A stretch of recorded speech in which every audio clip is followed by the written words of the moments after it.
যেটা বললেন যে ধরেন একটা কেস, হ্যাঁ এখন হয়েছে, সবারই রাইটস আছে, বাট আপনারা সবাই জানেন যে এটা কেমন ধরনের কেস ছিল, কিংবা আমি ওই সময় কোথায় ছিলাম, আমার কাজ কি ছিল, কিংবা আমি কি করছিলাম।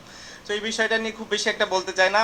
আর একটা জিনিস যেটা সদ্য হয়েছে, আমার লাইফে আমি কোনোদিন আসলে নিজে থেকে কোনো ট্রেড করে নিই। কেউ যদি এটা বলে যে এই ট্রেডিং নিয়ে কথাও বলেছি, আমাকে প্রমাণ দিলে আমি খুশি হব। সো এই সবগুলাই এখন আসলে যে কেউ যে যার যার মতো করতেই পারে, বাট জিনিসগুলো হচ্ছে যে আপনি যদি সুন্দর করে একটু করতো হয়তো মেবি বেটার হতো, আমার জন্য হয়তো মেন্টালি একটু ভালো হতো।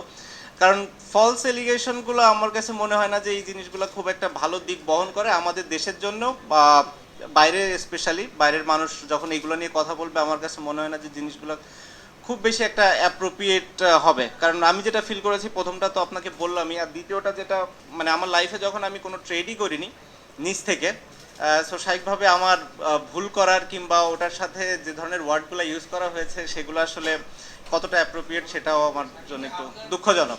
অবশ্যই কষ্ট কিংবা অভিমান থেকে নেয় না, আমার কাছে মনে হয় যে this is the right time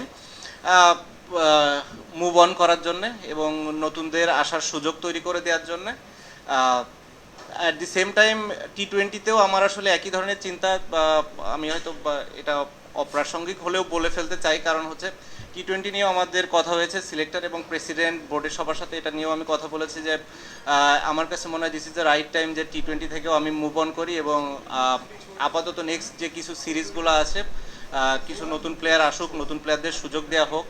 at the same time আমি যদি ফ্র্যাঞ্চাইজি লিগ খেলাগুলোর সুযোগ পাই, এখানে ভালো করতে থাকি, 6 মাস 1 বছর পরে যদি কখনো মনে করে বিসিবি যে হ্যাঁ না এখানে টি-20তে আমার কন্ট্রিবিউট করার একটা সুযোগ আছে, আমি পারফর্ম করছি এবং ফিট আছি, দেন আমরা ডিসাইড করতে পারি। বাট অ্যাট দিস মোমেন্ট আমি নিজেকে অন্তত টি-20তে দেখছি না।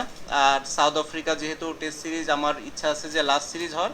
সো বেসিক্যালি আপনারা বলতে পারেন যে মোটামুটি 2টা ফরম্যাটে আমি আমার শেষটা অন্তত দেখছি। আমার কাছে মনে হয় নতুন নতুন কিছু প্লেয়ারদের সুযোগ দেওয়া উচিত, এবং তাদেরকে দেখার এটাই সব থেকে বড় সময় কিংবা সুযোগ।